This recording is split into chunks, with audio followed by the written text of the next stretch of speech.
This picture is real. This is submitted last May. They were the 7th pick. Oh, sorry, I was one off. I just want to soak in this for a couple of seconds.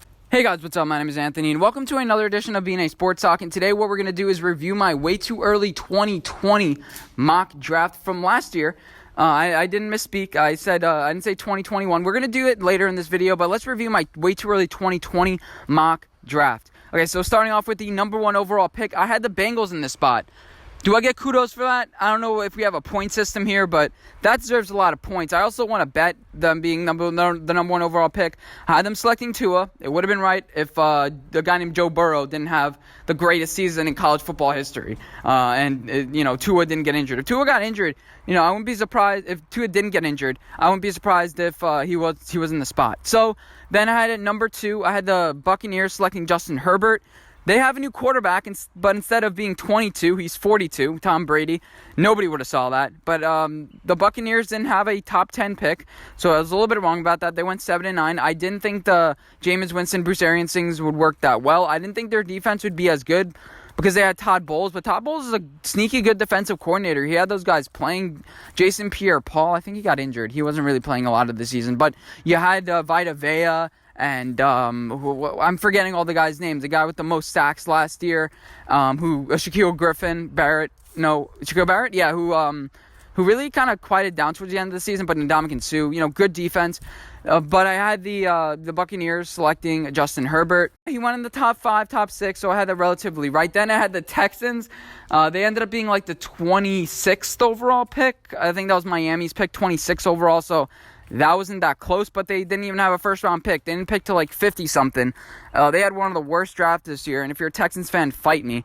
I don't know why I'm being so aggressive, but I had them selecting Chase Young. This would have been great for them. Replace Jadeveon Clowney, have him next to J.J. Watt.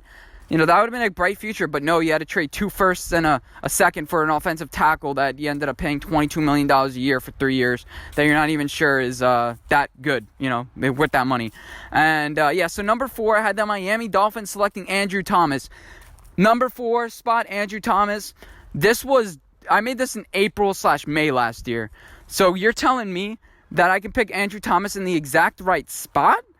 That's amazing. But, there are rumors that the Dolphins would trade up for Andrew Thomas. I had the Dolphins not the number 1 overall pick because I'm like, brought in some New England guys and maybe they win a couple more games than what they expect to win. That always happens.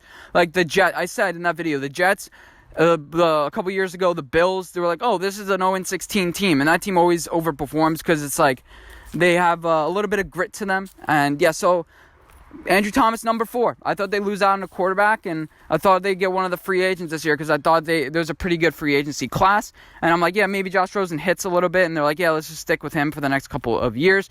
Then at the number 5 position, I totally forgot. I need to pull the picture back up. I had the Vikings. Yeah, I forgot. This is a bad pick. Not only were the Vikings the 22nd team, or 22nd or 25th. I think 25th because that was the Bill spot at 22. But Jake Fromm went in the 5th round.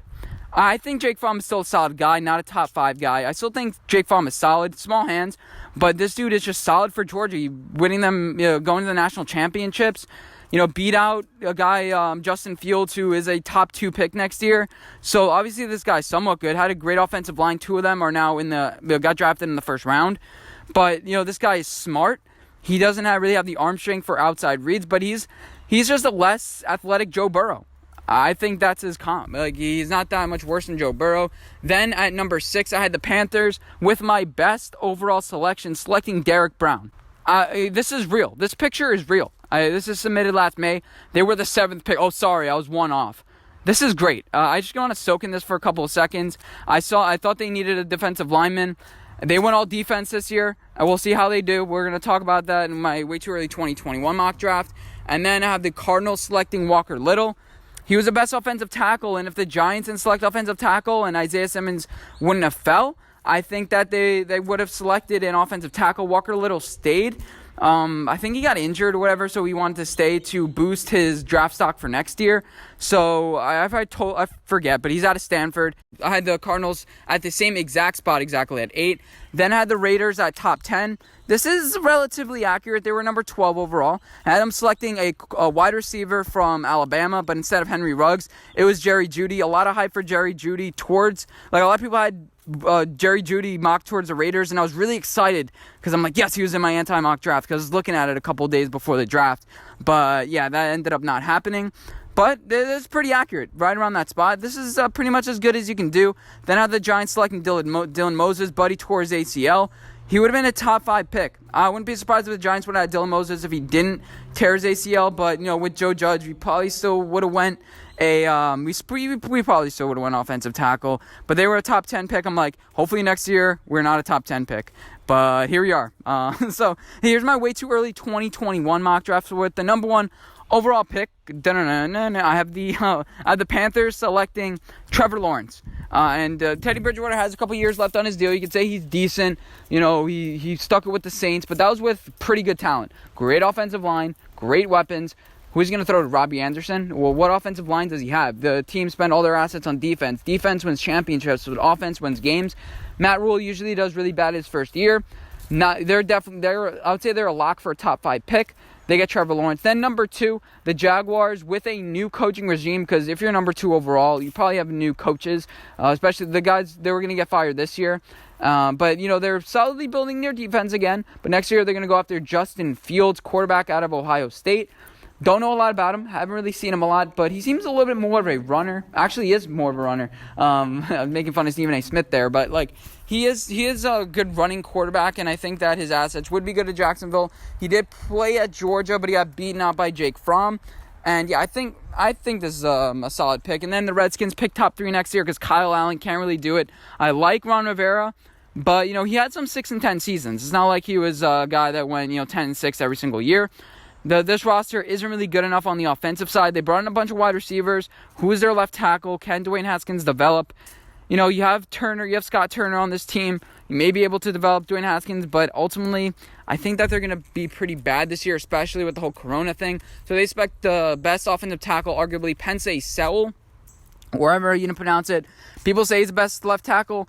Haven't really watched a lot of him. I watched him next to Shane Lemieux, and he seemed pretty good. But yeah, so next you have the Bengals selecting Micah Parsons, linebacker, out of Penn State.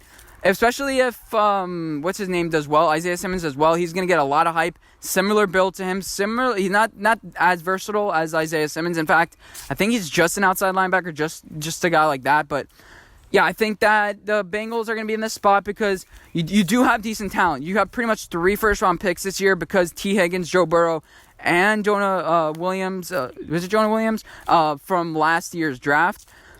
But, it's Joe Burrow. It's a rookie quarterback. Don't really believe in Zach Taylor. Defense, and you have Trey Waynes, decent pieces. Geno Atkins. I still think they're a top 5 pick, but I wouldn't be surprised if they're not a top 10, but it's just like this division. I think it's too good. But they're always surprises that it's just like they played pretty well, like the Raiders last year, especially after Antonio Brown. And then next, we have the Rams at number 5, Dylan Moses. He's back in my top 10. I think he's solid. Alabama linebackers, those guys are going to get a lot of hype. I don't know a lot about him. I know I had him a lot in last year's mock, but I didn't really know a lot about him back then. He didn't play this year, so I didn't really get to see him play. Certain cornerback out of, I think, Alabama as well. 2 Alabama guys in a row. And actually, I think 3 in the top 10. Again, how many played? No, they didn't have 3 in the top 10. They had 2 in the top 10 this year. Oh, anyway, so I'm getting distracted. The Texans and the Rams both mortgage their future. The Rams are not going to have an offensive line. The Texans overpaid their offensive line. Have decent wide receiver weapons. I like Deshaun Watson, but this team may give up on their coach. And I thought that last year of some teams ended up not happening, like the Vikings. But, I'm banking on it. You know what? I was thinking about reverse jinxing them and not having them on this list. But, you know what? Screw it. I'm having them on my list. And it's my list, okay? And then I have the Packers selecting Alex Leatherwood. May trigger some people, but they were the luckiest team last year. So are the Seahawks. I was thinking about including them on this list, but every single time I think they suck, they're good, so I'm not going to do that to them. I like Russell Wilson. Aaron Rodgers, he's good throwing on the run, but when he can't run anymore, gets hit a little bit. Brian Bulaga is gone. What are you trusting David Bakhtiari? I think he's old as well. I think he has a little bit of an injury history, if I'm not mistaken. Didn't invest of wide receivers, running backs. At least select wide receivers and running backs. I said in my video, I'm like, don't select a wide receiver, running back. Select a tackle. They didn't do either. AJ Dillon, I think he's his theory is the theory of his play is better than his actual play. Like, it's like in your mind he's some great bruiser, but he's not. And second round is kind of a reach on him. And yeah, so the Packers select Alex Leatherwood. Next, you have a similar team in this division, the Lions. They're a pretty good team, but there always teams that end up back in the top 10 that you didn't think that would happen with. And I think it's the Lions. Matt Stafford's good. I don't trust his health that much. And this is my power ranking somewhat. So I'm like, they're either going to be, a 9-7 team, or they're going to fall back. This is somewhere in the middle projection for that team. And yeah, they select Paulson Adebo, cornerback out of, I think, Stanford. And he had a high IQ from what I saw. Stanford guy. We go to school. I didn't get accepted there. But yeah, so he seems like a smart guy, 6'1". If he could pair him up with Jeff Okudah, I think you can have solid cornerbacks for the future for this team. And then you have to figure out what we're going to do quarterback for the long-term future. But I think that the Ford family, from what I know, is going to stick with Matt Stafford until his back falls off. Anyway, so the Raiders have him selecting KJ Costello. Now, I won't be surprised if they make the playoffs next year, especially with the 17 format. But, it's conceivable that they don't play well. What other team are you going to put here? The Denver Broncos, have offensive line problems, and Chargers with a rookie quarterback. I had the Raiders at the safest because if John Gruden just screw Derek Carr, I'm just going to put Marcus Mariota in, and Marcus Mariota starts sucking. You see things starting to spiral down. They've added questionable assets to the team. People like Damon Arnett, people like Cleveland Farrell, but a little bit of reaches. So your team ideally didn't get the assets that it needed from the Khalil Mack trade. Still a couple holes on this team, like cornerback Eli Apple didn't go there. Did he fail physical or something? But yeah, so he's not there, and he wasn't even good to begin with. Questionable tight end talent. Questionable wide receiver. Actually, no, they're good with wide receivers now. And solid offensive line, but you see things starting to spiral off. KJ Costello, smart, out of Stanford. And then the Giants selecting Rousseau, defensive end, out of Miami. And I watched him a little bit in the Gator-Miami game. Didn't really notice him, but I'm pretty sure he's there. 6'7", beast, 20 tackles for a loss. This dude is amazing. And my question is Gettleman going to be fired if we're top 10 next year? I was thinking about putting the Falcons because I think they're a little bit old and they're kind of reaching for draft picks. They haven't really drafted solid over the past couple of years. Vic Beasley, namely. But, I'm going to have the Giants here just so I can jinx them to not be in the spot next year. But last year, that didn't really end up working out. In fact, they were a top 4 pick. But, yeah. So I have them selecting a solid defensive end. You need to bring high talent in here. I don't care. You have versatility all you want, but you have to bring in guys that are going to be productive. I don't care. You have to bring in high-end talent. And I think eventually we're going to see it. When we build that culture, we're going to seal it off. I think Joe Judge is a good teacher, but it still is an inhibiting factor with this whole Corona thing. But hope you guys enjoyed this video. Let me know what you guys think of my way too early 2021 mock draft. Give me yours. This took me 15-20 minutes. I didn't put a lot of effort into it. Honestly, I was probably more accurate than the way too early analyst last year. But I hope you guys enjoyed this video. I'll see you guys in my next one. Bye, guys.